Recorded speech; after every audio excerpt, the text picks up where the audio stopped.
Hello friends, welcome to Rekha's kitchen. ரொம்ப டேஸ்ட்டாக சூப்பராக பிரெட் ஆம்லேட் எப்படி செய்யுதுன்னு பார்க்கலாமா? ஃபஸ்ட்டு பவுல் எடுத்துக்கலாம்.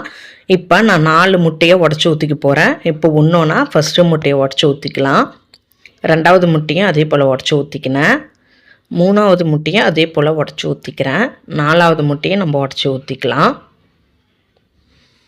இப்போ ஒரு பெரிய சைஸு வெங்காயம் பொடியை கட் பண்ணி வச்சுக்கிறேன். அதை ஆட் பண்ணிக்கலாம். தக்காளி பழம் ஆட் பண்ணிக்கலாம். பச்சை மிளகா 1 ஆட் பண்ணிக்கலாம். கொத்தமல்லி தழை கொஞ்சம் ஆட் பண்ணிக்கலாம். 1/4 டீஸ்பூன் மஞ்சள் தூள், 1/4 டீஸ்பூன் உப்பு, 1/4 டீஸ்பூன் தனி மிளகாய் தூள். இப்போ நம்ம நல்லா அடித்து வச்சுக்கலாங்க. நல்லா ஃபுல்லாக நல்லா பரவுற மாதிரி மசாலாவெலாம் ஃபுல்லாக நல்லா நம்ம அடித்து வச்சுக்கணும். அவ்வளோதான். இப்போ நான் 6 ப்ரெட் எடுத்துருக்கேங்க. இந்த 6 ப்ரெட்டை இப்போ நம்ம டோஸ்ட் பண்ணிக்கலாம். இப்போ அடுப்பில் தோசை தவா வச்சு அதில் கொஞ்சம் நெய் ஆட் பண்ணி சுற்றி பரவுற மாதிரி நான் தேய்ச்சி விட்டுட்டேன். இப்போ நான் ஒரு ப்ரெட்டாக எடுத்து வைக்க போகிறேங்க. தோசை தவாவில் வச்சுக்கலாம். 4 ப்ரெட்டு வச்சுருக்கேங்க. இப்போ ஒரு பக்கம் நல்லா செவந்து வரணும். அது வரைக்கும் நம்ம வெயிட் பண்ணலாம். செவந்ததுக்கப்புறம் நம்ம திருப்பி போட்டுக்கலாம். ஒன்றா நான் திருப்பி போடுறேன் பாருங்கள். நல்லா செவந்துடுச்சு. அதே போல் அந்த பக்கமும் நல்லா வேகணும். மறுபக்கமும் அவ்வளோதான். நல்லா வெந்துடுச்சு பாருங்கள். நான் எடுத்து வச்சுக்கிறேன் பிளேட்டில். தனியாக நம்ம பிளேட்டில் எடுத்து வச்சுக்கலாங்க.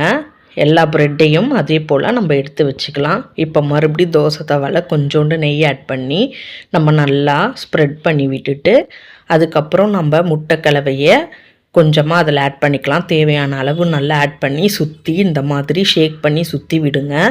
சுற்றி விட்டதுக்கப்புறம் நம்ம வேக வைக்கணும். அதுக்கப்புறம் நம்ம டோஸ்ட் போட்ட ப்ரெட் எடுத்து முட்டை கலவை மேலே வைக்கலாம். ஆம்லேட் மேலே வைக்கலாங்க. வச்சாச்சு.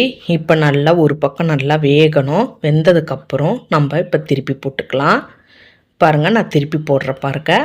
அவ்வளோதான். எவ்வளோ சூப்பராக அருமையாக இருக்குது பார்த்திங்களா, கலர்ஃபுல்லாக. அதே போல் நம்ம ப்ரெஸ் பண்ணி விட்டுக்கிட்டே இருக்கணும் நல்லா வேகிறதுக்கு. மறுபக்கமும் நம்ம திருப்பி போட்டுக்கலாம். எவ்வளோ சூப்பராக வந்துடுச்சு பார்த்திங்களா. அதே போல் நடுவில் நம்ம சென்டரில் கொஞ்சமாக கட் பண்ணி இந்த பக்கம் ஒரு மடி அந்த பக்கம் ஒரு மடி மடித்து நடுவில் சென்டரில் கட் பண்ணிக்கலாங்க. கட் பண்ணி நம்ம மடித்தா சூப்பராக நம்மளோட பிரெட் ஆம்லேட் ரெடி ஆகிடுச்சு பாருங்கள். ஈஸியாக சூப்பராக செஞ்சிடலாங்க. ஈவினிங் ஸ்நாக்ஸ் நான் இப்போ ஒரு பிளேட்லேயும் மாற்றி காட்டுறேன். எப்படி இருக்குன்னு பாருங்கள். எவ்வளோ சூப்பராக அருமையாக நம்ம செஞ்சிட்டோம் பார்த்திங்களா. ஸ்கூல் விட்டு வர பிள்ளைங்களுக்கு இந்த மாதிரி நீங்கள் உங்கள் வீட்டில் செஞ்சு கொடுத்தீங்கன்னா அவங்க ரொம்ப விரும்பி சாப்பிடுவாங்க. இந்த வீடியோ உங்களுக்கு பிடிச்சிருந்தாக்கா லைக் பண்ணுங்கள், ஷேர் பண்ணுங்கள், கமெண்ட் பண்ணுங்கள். மறக்காமல் நம்ம சேனலை சப்ஸ்கிரைப் பண்ணுங்கள். தேங்க்யூ ஃபார் வாட்சிங்.